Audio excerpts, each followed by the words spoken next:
إنها قصة رجل صار إماما للعلمانيين العرب على مر الأجيال، وصار قدوة لكل كاره للإسلام، وصار مثال للخيانة والعمالة لأعداء الإسلام، وصار أيضا نموذجا يحتذى به في كيفية اختراق الصف المسلم والتغلغل بداخله من أجل تفريقه،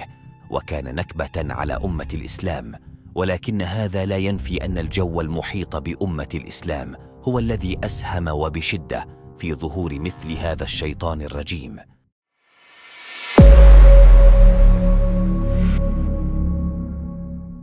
ولد مصطفى كمال في مدينة سيلانيك في اليونان عام 1298 هجريا من سفاح، وتسمى أمه زبيدة، ونسب إلى علي رضا أحد موظفي الدولة في سيلانيك، وقيل أن أصله صربيا أو بلغاريا، والحقيقة إنه من يهود الدونمة، وهم اليهود الذين خرجوا من الأندلس عند سقوطها في يد الصليبيين، وكانوا هائمين على وجوههم، وطردتهم كل البلاد لسمعتهم الشهيرة في الشر والفساد، حتى توسطت لهم الأفعى روكسلان اليهودية زوجة الخليفة العثماني سليمان القانوني، فوافق على استضافتهم في بلاد المسلمين. ومن هؤلاء رجل اسمه ساباتاي ادعى النبوة، فحكم عليه الحاخامات اليهود بالموت، وحتى يفر من العقوبة ادعى الإسلام وتسمى بمحمد، ولكنه بقي في السر يهوديا. لاحظ نفس الدور الذي قام به عبد الله ابن سبأ اليهودي من قبل من أجل حرب الإسلام، وأفهم العثمانيين أنه سيدعو لدين الإسلام بين اليهود، وبالفعل كون فرقة يهود الدونمة،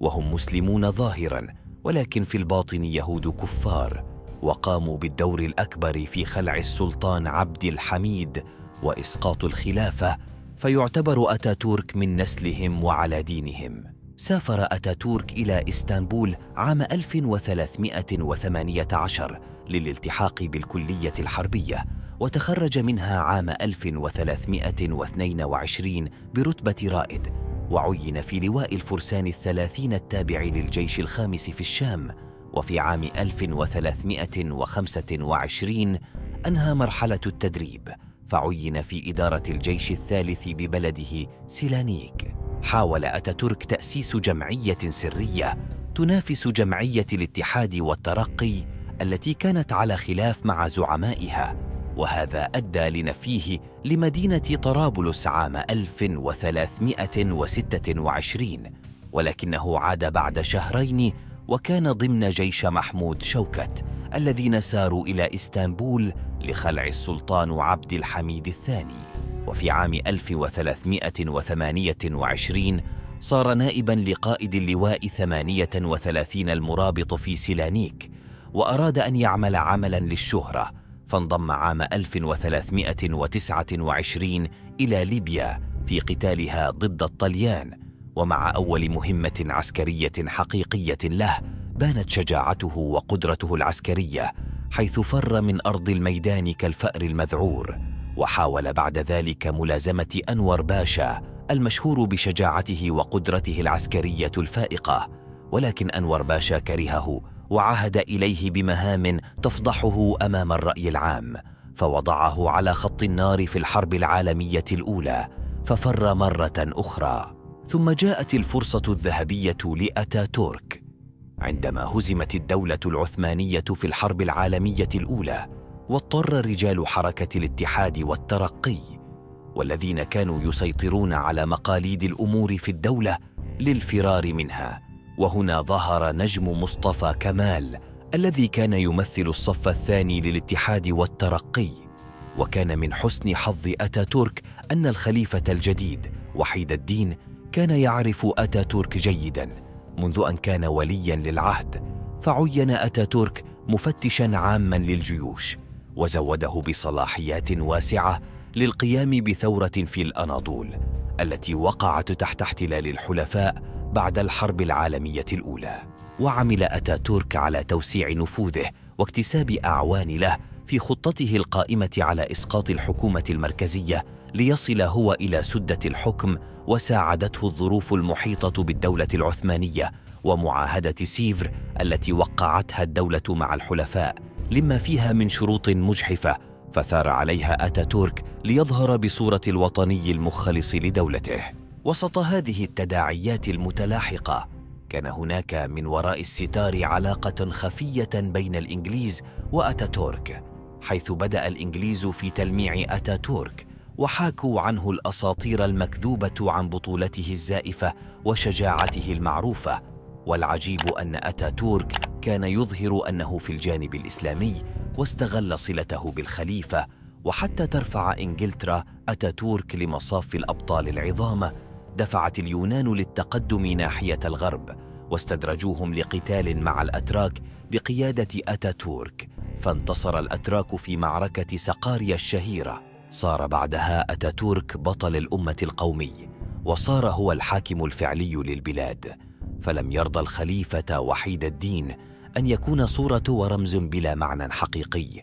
فاعتزل السلطنة وتولى مكانه عبد المجيد الثاني، والذي سقطت الخلافة بعد 3 أيام من توليه الحكم. وأعلن أتاتورك سقوط الخلافة وقيام الجمهورية التركية في 27 من رجب عام 1341، وبالطبع اعترفت إنجلترا بالدولة الجديدة، وبدأت صفحة جديدة من حياة أتاتورك. قرر أتاتورك بعد إلغاء الخلافة وإعلان قيام الجمهورية طرد الخليفة وجميع أفراد عائلته خارج البلاد، وألغى وزارة الشرعية ووزارة الأوقاف وكل المدارس الدينية، وكان ولاؤه لأسياده الإنجليز وأستاذه الخفي الذي لا يعرفه معظم الناس، وهو الحاخام نعوم، كبير حاخامات تركيا، منفذ الخطة اليهودية لهدم الخلافة العثمانية، ويمحي كل علاقة بالدين والإسلام في الجمهورية التركية الجديدة،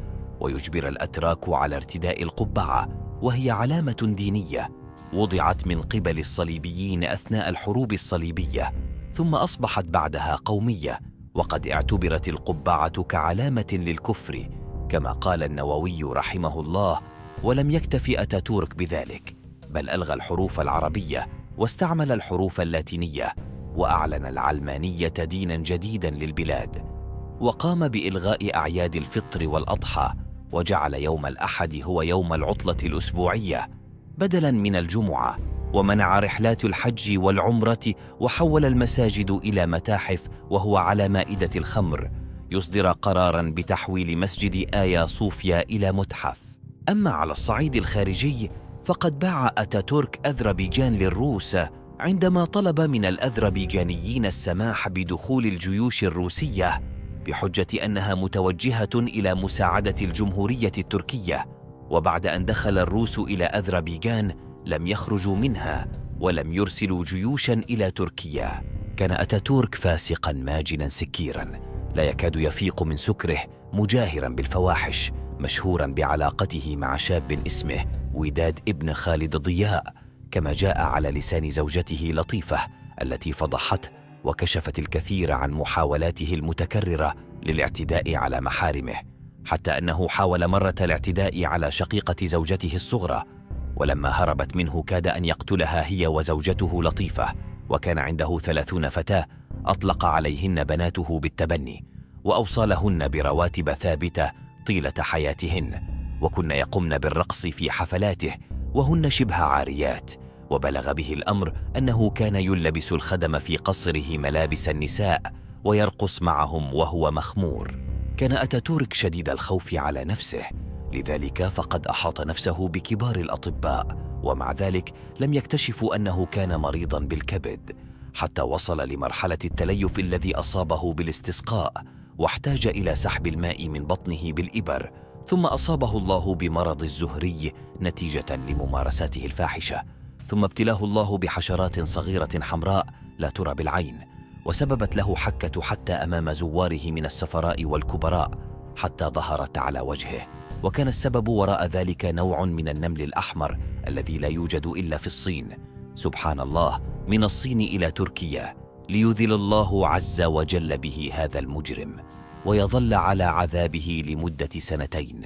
حتى مات في 16 من شعبان عام 1358. إذا أعجبتكم الحلقة لا تنسوا الاشتراك في القناة والضغط على زر الإعجاب ومشاركتنا آراءكم في التعليقات.